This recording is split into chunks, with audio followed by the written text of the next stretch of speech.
Revolution and Represent 107.3 FM. My name is Tariq. Now, listeners, you may remember not too long ago we had a spoken word artist by the name of Sully Breaks. Came down, dropped a live session, and a lot of you were excited about that. I was excited this morning when I opened up a package, had no idea what it was.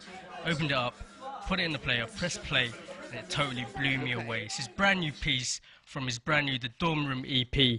I'm gonna have to let spoken word do what it does best and let it speak for itself. Brand new Sully Breaks.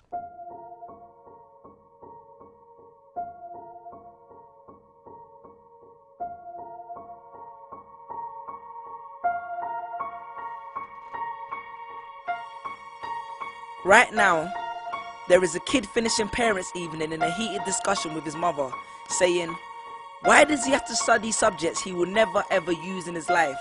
And she will look at him blank-eyed, stifle a sigh, think for a second, and then lie. She'll say something along the lines of, you know, to get a good job you need a good degree, and these subjects will help you get a good degree. We never had this opportunity when I was younger. And he will reply, but you were young a long time ago, weren't you, Mum?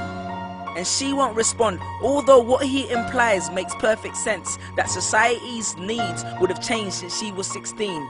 But she will ignore him, grip his hand more sternly, then drag him to the car. But what she doesn't know is that she didn't ignore him just to shut him up. She didn't lie because they were just returning from parents' evening and an argument in the hallway would look bad on her resume.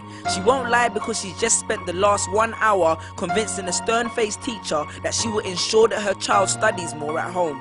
No, she will lie simply because she does not know any better herself. Although her whole adult life she has never used or applied Pythagoras' theorem, pathetic fallacy, and still does not know the value of x, she will rely on society to tell her that her child, who has one of the sharpest minds in the school, is hyperactive, unfocused, easily distracted, and wayward.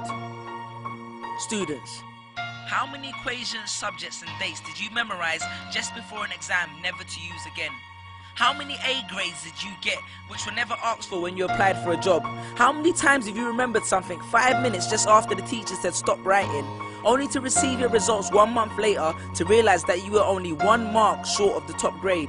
Does that mean remembering 5 minutes earlier would have made you more qualified for a particular job? Well, on the application form it would have. We all have different abilities, thought processes, experiences and genes. So why is a class full of individuals tested by the same means? So does that mean Sherelle thinks she's dumb because she couldn't do a couple of sums? And if this issue is not addressed properly, it then becomes a self-fulfilling prophecy. Then every school has the audacity to have a policy on equality. The irony. Exams are society's methods of telling you what you're worth. But you can't let society tell you what you are, because it's the same society that tells you that abortion is wrong but then looks down on teenage parents. The same society that sells products to promote natural hair, looks and smooth complexion, with the model on the box half photoshopped and has fake lashes and hair extensions, with pastors that preach charity but own private jets, imams that preach against greed but are all fat, parents that say they want educated kids but constantly marvel at how rich Richard Branson is, governments that preach peace but endorse wars, that say they believe so much in the importance of higher education and further learning, then why increase tuition fees every single year? I believe Miss Jefferson when she took me into the office and said that my exams would be imperative to my success, because we was taught to always follow when Miss Jefferson led.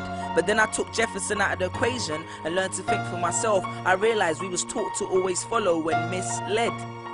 The irony. Test us with tests, but the finals are never final, because they never prepare us for the biggest test, which is survival. And what I suggest is fairly outlandish, so I do not expect everyone to understand this, except for the kids who knows what it feels like to be worth no more than that D or that A that you get on results day, and the ones whose best stories were never good enough for the English teacher, because apparently you missed out key literal techniques, did not follow the class plan, and the language was too informal for him to understand. But then he'd reference Hamlet and Macbeth, and you'd fight the urge to express your contempt by partially clenching your fist with only your medius finger left protruding in the middle of your hand, and then asks if he was aware that Shakespeare was known as the innovator of slang, or the kid at the back of the class who thinks, why am I studying something that doesn't fuel my drive? But then when confronted with a maths problem, his eyes come alive. So this one is for my generation, the ones who found what they were looking for on Google, the ones who followed their dreams on Twitter, pictured their future on Instagram, accepted destiny on Facebook. This one's for my failures and my dropouts, for my unemployed graduates, my shop assistants, cleaners and cashiers with bigger dreams, my self-employed